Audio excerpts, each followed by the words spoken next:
हिंदू धर्म में श्रवण कुमार का स्थान मातृपितृ भक्त के रूप में सर्वश्रेष्ठ है। शायद ही कोई ऐसा हो जिसे श्रवण कुमार के विषय में ना पता हो। जब भी हम श्रवण का नाम लेते हैं, हमारी दृष्टि में एक ऐसे किशोर का चित्र उभरता है जो अपने कंधों पर रखे पालकी में अपने माता पिता को ले जा रहा होता है। अपने माता पिता के प्रति ऐसी भक्ति विरले ही देखने को मिलती है। इससे पहले कि हम वीडियो में आगे बढ़े, यदि अभी तक आपने हमारे चैनल धर्म संज्ञान को सब्सक्राइब नहीं किया है, तो कृपया सब्सक्राइब कर लें ताकि आने वाली वीडियो का नोटिफिकेशन सबसे पहले आपको मिलता रहे। हालांकि इस वीडियो में हम श्रवण कुमार के जीवन के बारे में बात नहीं करने वाले हैं, क्योंकि इसके बारे में पहले ही बहुत कुछ कहा और सुना जा चुका है। इस लेख में हम श्रवण कुमार के जीवन की उस घटना के बारे में बताएंगे जब उन्होंने अपने वृद्ध और नेत्रहीन माता पिता को पैदल चलने के लिए विवश किया। तो आखिर क्या कारण था कि श्रवण कुमार जैसे मातृपितृ भक्त ने अपने वृद्ध माता पिता को पैदल चलने को विवश किया? कथा तब आरंभ होती है जब श्रवण कुमार के वृद्ध और नेत्रहीन माता पिता ने उससे तीर्थ करने की अपनी इच्छा बताई। श्रवण कुमार अत्यधिक निर्धन थे। उनके पास भोजन आदि के लिए भी धन मुश्किल से आ पाता था। उस स्थिति में वो किस प्रकार अपने माता पिता को सारे तीर्थों की यात्रा करवा सकता था? किंतु अपने माता पिता की इच्छा उसे पूर्ण करनी ही थी। यही सोचकर उसने ये निर्णय लिया कि वो उन्हें अपने कंधों पर उठाकर तीर्थ यात्रा करेगा।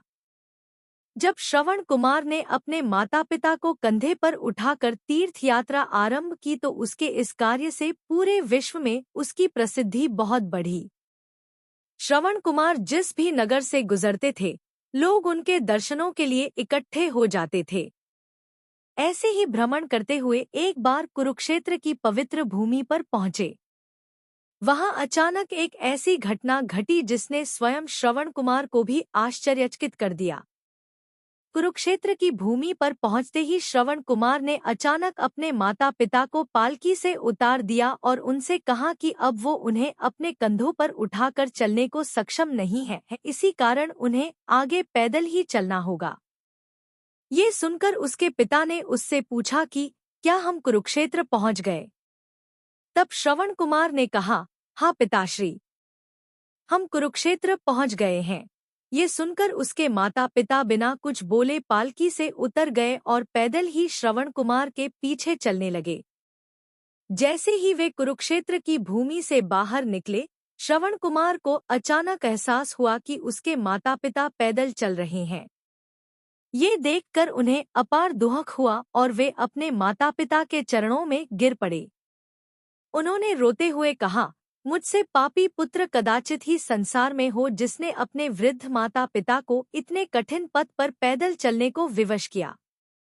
अपने पुत्र को इस प्रकार दुखी देखकर उनके पिता ने समझाते हुए कहा, पुत्र, दुखी ना हो। जो कुछ भी हुआ उसमें तुम्हारा कोई दोष नहीं है। ऐसा कुरुक्षेत्र की भूमि के कारण हुआ। ये सुनकर श्रवण कुमार ने आश्चर्य से पूछा कि ऐसा क्यों हुआ? तब उन्होंने बताया कि ये कुरुक्षेत्र की भूमि कभी में दानव की संपत्ति थी और उसने जो पाप किए उसी के कारण उस भूमि में प्रवेश करते ही श्रवण कुमार की मानसिकता में बदलाव हुआ। ये सुनकर श्रवण कुमार की जान में जान आई। इससे ही मिलती जुलती एक कथा ये आती है कि जब श्रवण कुमार कुरुक्षेत्र पहुंचते हैं तो वो रुक जाते हैं और अपने माता पिता से उन्हें अपने कंधे पर ढोने के बदले में पैसे मांगते हैं।